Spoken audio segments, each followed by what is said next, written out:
Olá, sejam muito bem-vindos à aula de Constitucional. Nesta aula vamos dar continuidade ao estudo do constitucionalismo, mas vamos focar agora no constitucionalismo brasileiro e dar continuidade à nossa matéria. Muito bem, nós vimos na aula anterior que o constitucionalismo é um movimento político e jurídico que surge com a Revolução Francesa, século XVIII, apesar de ter algumas aí consequências de origem históricas no século XVI, o surgimento de soberania, o estudo dos pactos, dos forais, das cartas de franquia. E aí a gente estudou de um cenário geral o que seria o constitucionalismo, que tem o propósito de outorgar direitos e limitar o exercício do poder. Agora, no Brasil, como que se deu o chamado constitucionalismo? Qual é? Vamos falar um pouquinho da evolução, vamos pegar datas, marcos, para a gente poder falar um pouco do fenômeno do constitucionalismo no Brasil. Muito bem.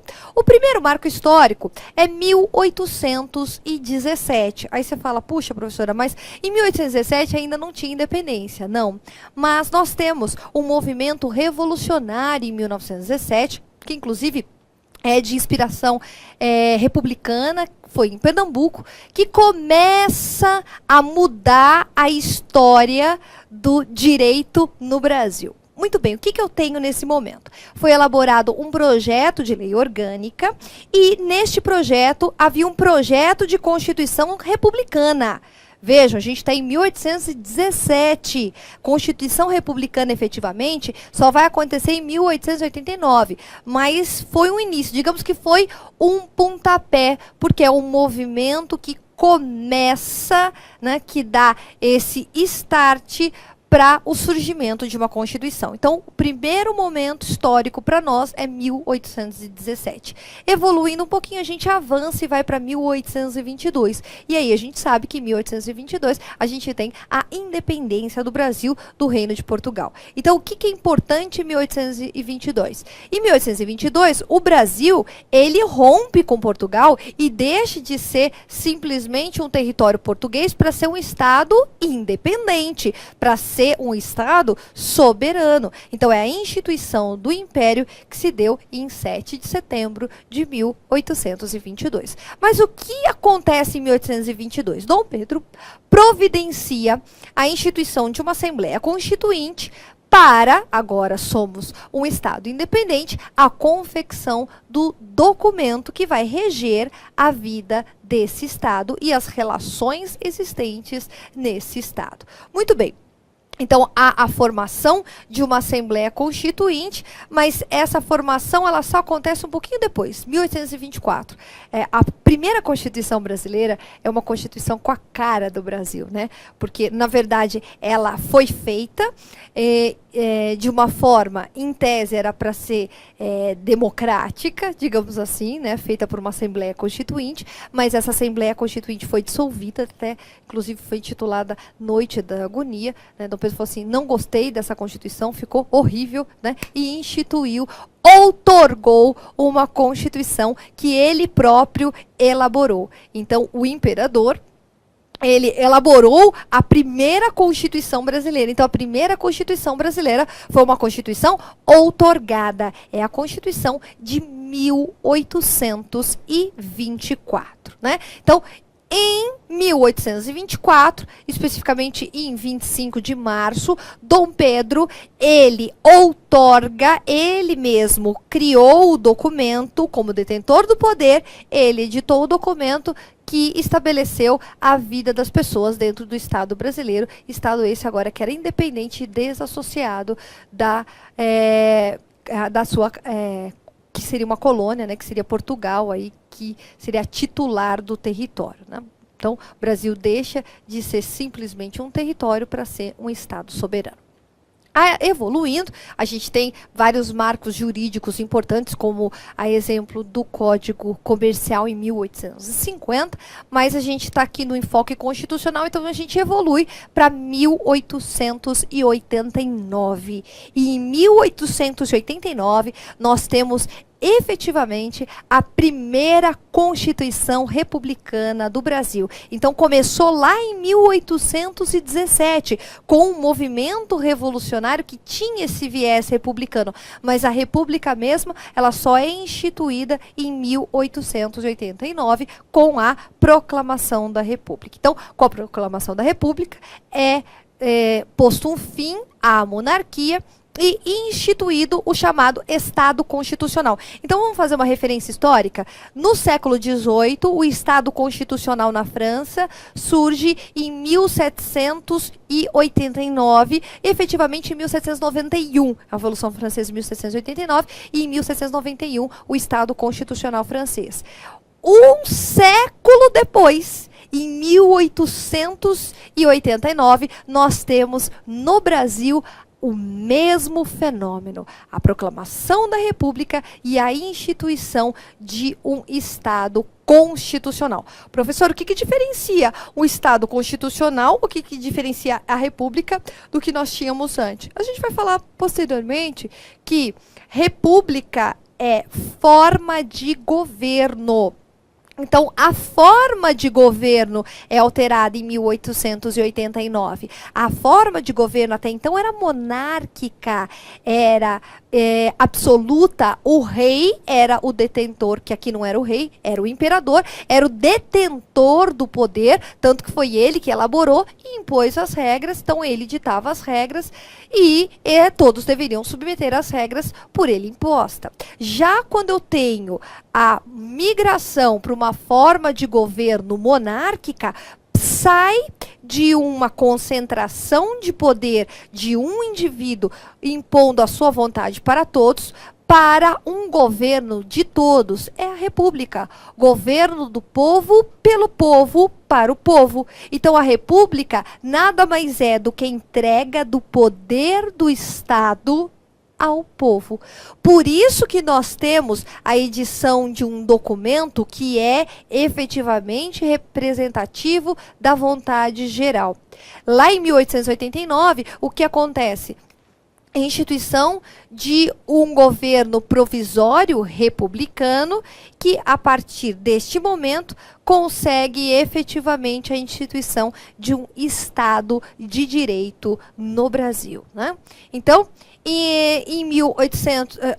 Mesmo paralelo que a gente fez da Revolução Francesa. Em 1789, Revolução Francesa. Em 1791, eu tenho a Constituição, o Estado Constitucional Francês. Aqui é a mesma coisa, só que um século depois, 1889, a Proclamação da República e a Constituição Republicana efetivamente editada sai em 1891. Então, Proclamação da República em 89 e em 91, a edição efetiva desse documento, que é uma Constituição promulgada. Então, em 89, eles instituem um governo provisório republicano com a Proclamação da República e 2 anos depois, a edição do documento que é representativo da vontade popular, que é a Constituição Republicana de 1891.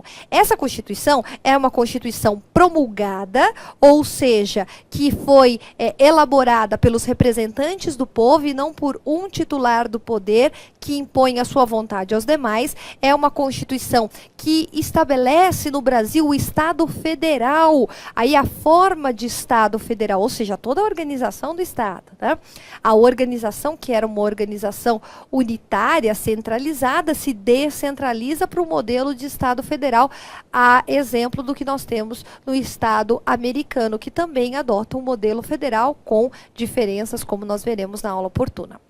Então, eu tenho um Estado federal, uma descentralização interna, mas com uma garantia de uma unidade, essa unidade, coletividade do território, com uma descentralização interna, é o que caracteriza o chamado Estado federal. Mas eu não posso, dessa descentralização interna, ter uma desassociação, ou seja, uma retirada de uma dessas parcelas internas do coletivo. É o que nós chamamos de indissolubilidade do Pacto Federativo. Então, o Pacto Federativo, que constitui essa unidade internamente descentralizada, ela é instituída lá em 1891. Então, o Estado Federal Brasileiro, ele surge com a Constituição Republicana. E aí, avançando nas ideias, nós vamos para 1926. Em 1926, nós temos a Reforma Constitucional, a Constituição de 1891, que desencadeia na Revolução de 1930. Em 1930, então, nós temos a Revolução, que depois, em 32, se consagrou efetivamente como a chamada Revolução Constitucionalista, desencadeando 2 anos após, em 1934, a primeira Constituição Social Brasileira.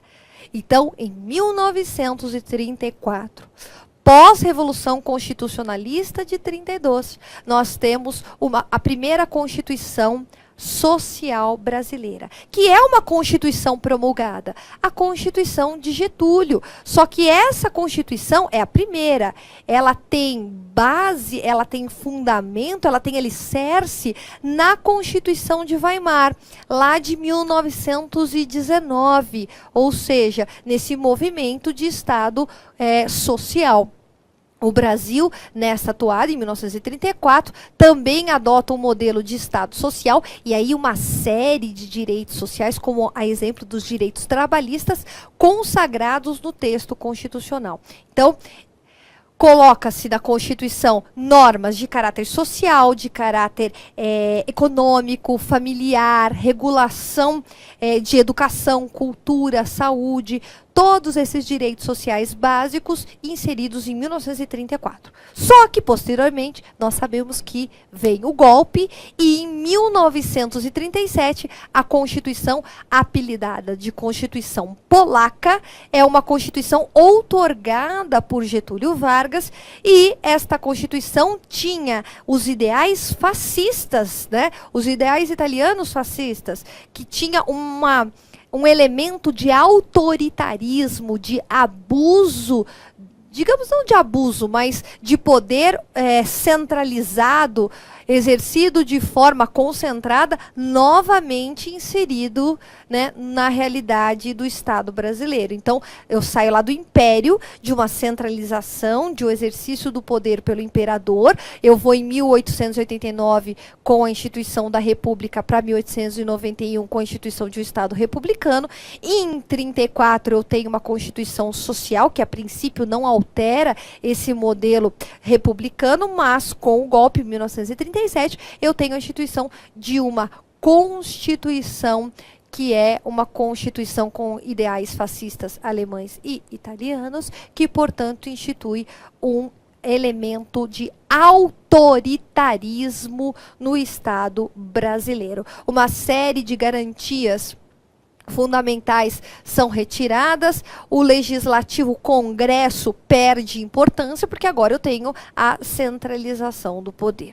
E aí, de 37, a gente avança para 1946, a gente vai, nesse intermédio de tempo, ter a Segunda Guerra Mundial, que é um fenômeno importante para o estudo do direito, também a evolução do direito, não só do direito constitucional, mas do direito internacional e principalmente dos direitos humanos. Em 1946, eu tenho, então, novamente a instituição de uma Constituição promulgada num modelo novamente democrático. E aí, pelo trauma do que nós tivemos neste período, tanto interna como externamente, eu tenho a instituição de uma Constituição num modelo totalmente diferente, né? Então, o autoritarismo retirado como elemento de Estado e a instituição de um Estado efetivamente democrático, né, em que todos têm participação na vida do Estado. E por isso que é em 1946, nessa Constituição de modelo efetivamente democrático, que eu tenho finalmente a instituição do chamado voto universal para as mulheres, né? Então, as mulheres ganham o voto universal, porque agora a ideia é de democracia, ou seja, de efetiva participação de todos na vida do Estado. Evoluindo, a gente vai para 1967, e em 1967, nós sabemos também da realidade do período do regime militar, nós temos a edição de uma Constituição com ideais militares, né? Com tomada de poder pelos militares e a instituição de uma Constituição que também era uma Constituição altamente autoritária, cerceadora de liberdades e garantias individuais.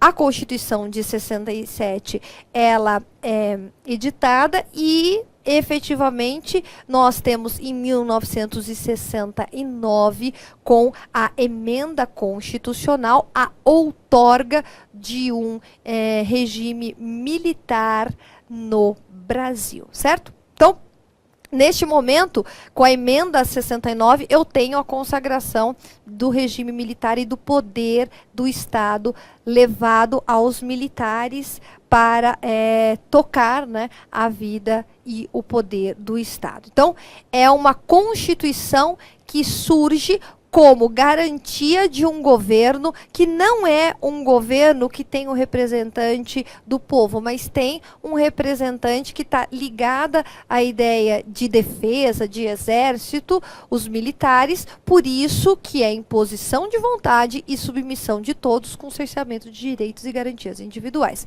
Por fim, a gente chega e culmina na Constituição de 1988, que é a chamada Constituição Cidadã.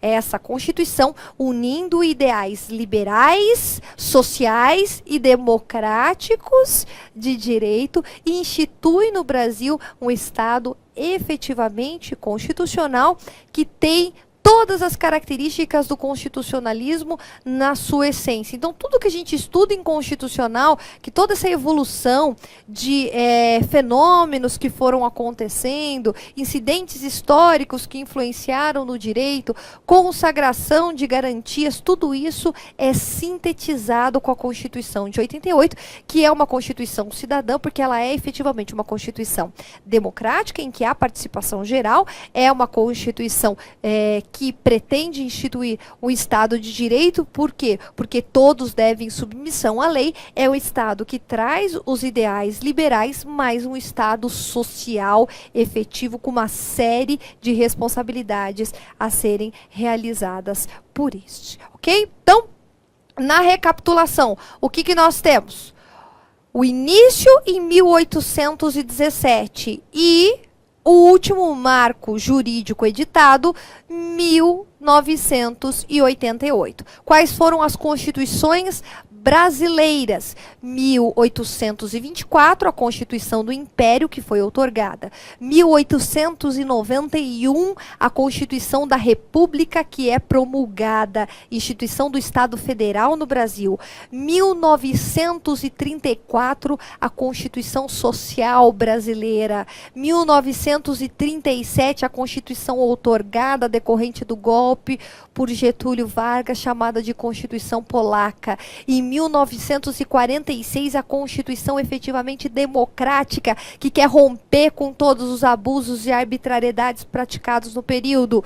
1946, Constituição Democrática. Em 1967, uma Constituição que visa garantir o poder na mão de um grupo, que são os militares, com a emenda de 69, culminando na Constituição Cidadã de 1988, essa Constituição liberal, social e democrática de direito, ok? Bom, na sequência, então, vamos falar agora de teoria geral da Constituição.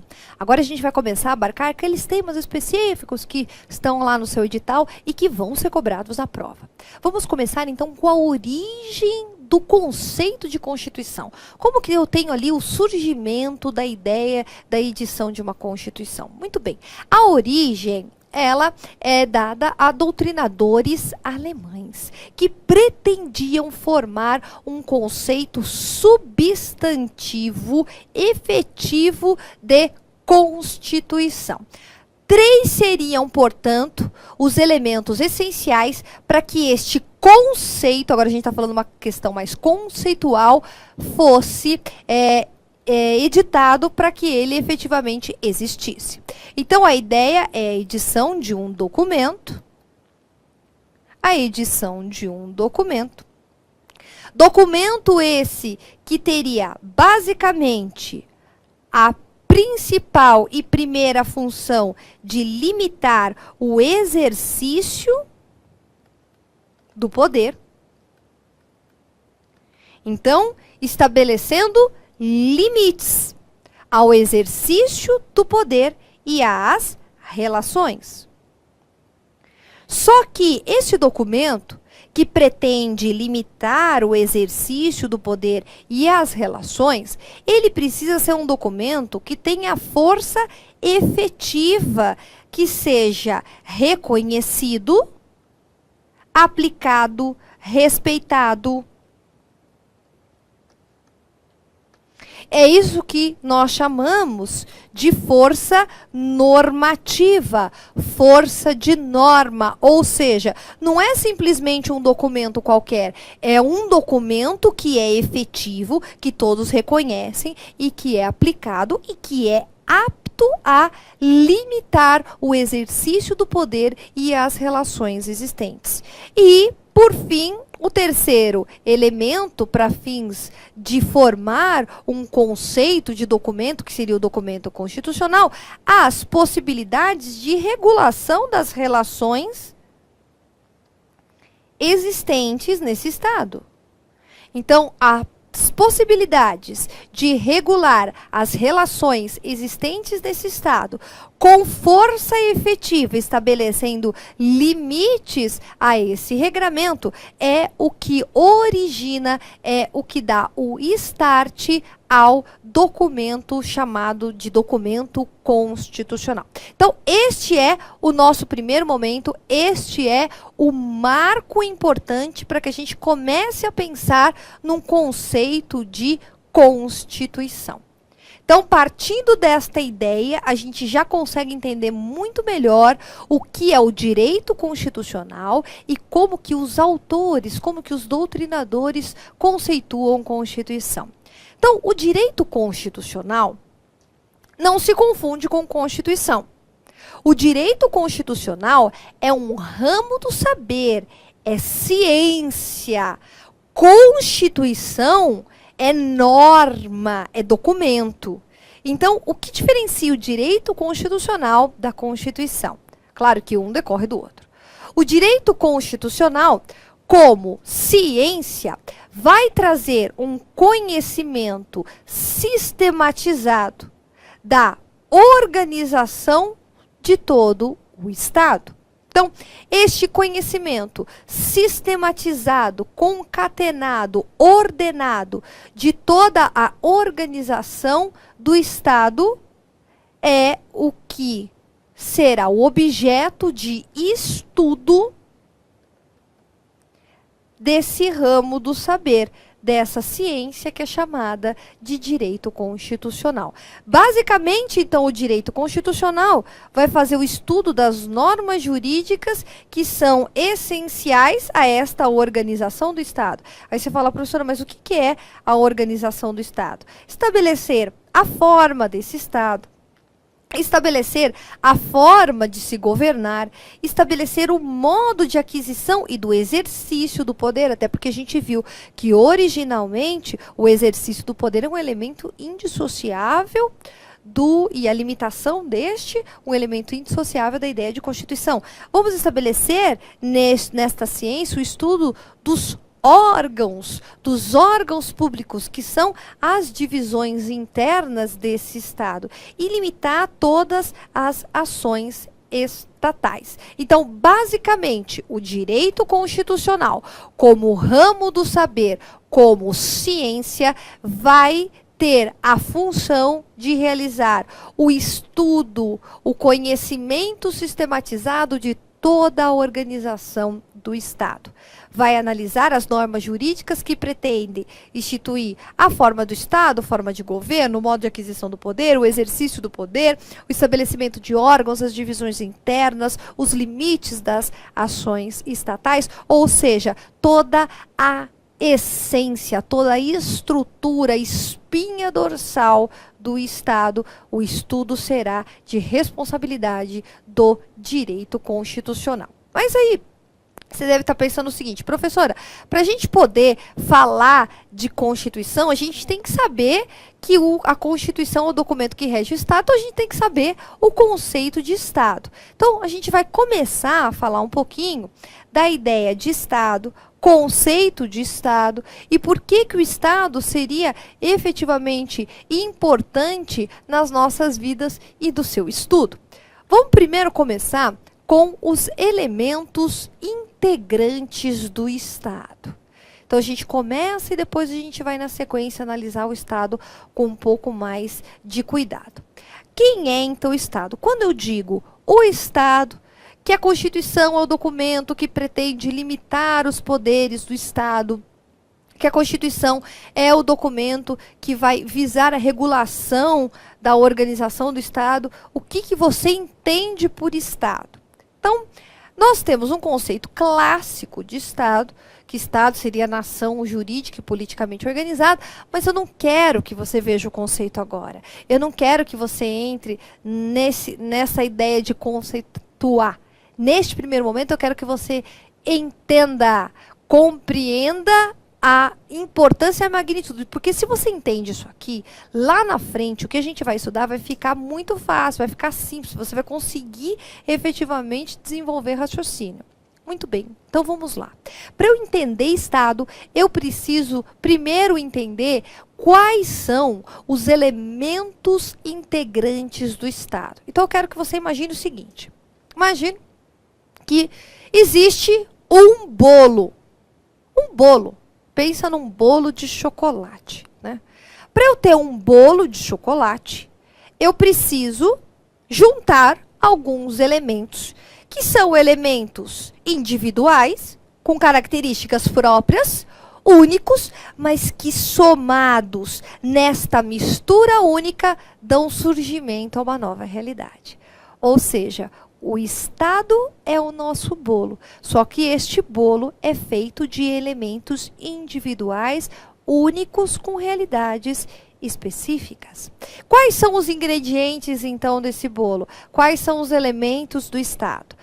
Cada autor classifica de um jeito, cada autor traz as suas ideias, mas para fins dos nossos estudos aqui, eu quero basicamente apontar 3 elementos de Estado, ou seja, 3 ingredientes, esses são essenciais, que se não tiver, não sai um bolinho. Né? Quais são esses 3 elementos indispensáveis e essenciais à existência de Estado? São eles: povo, território e poder. Então vamos lá, povo, território e poder.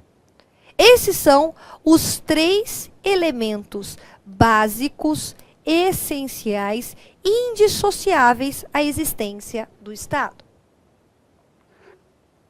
Muito bem, isso significa que para o Estado existir, eu preciso que esses ingredientes sejam combinados numa medida ali concatenada, junta, né, nessa mistura que vai dar nascimento ao que nós chamamos de um Estado soberano.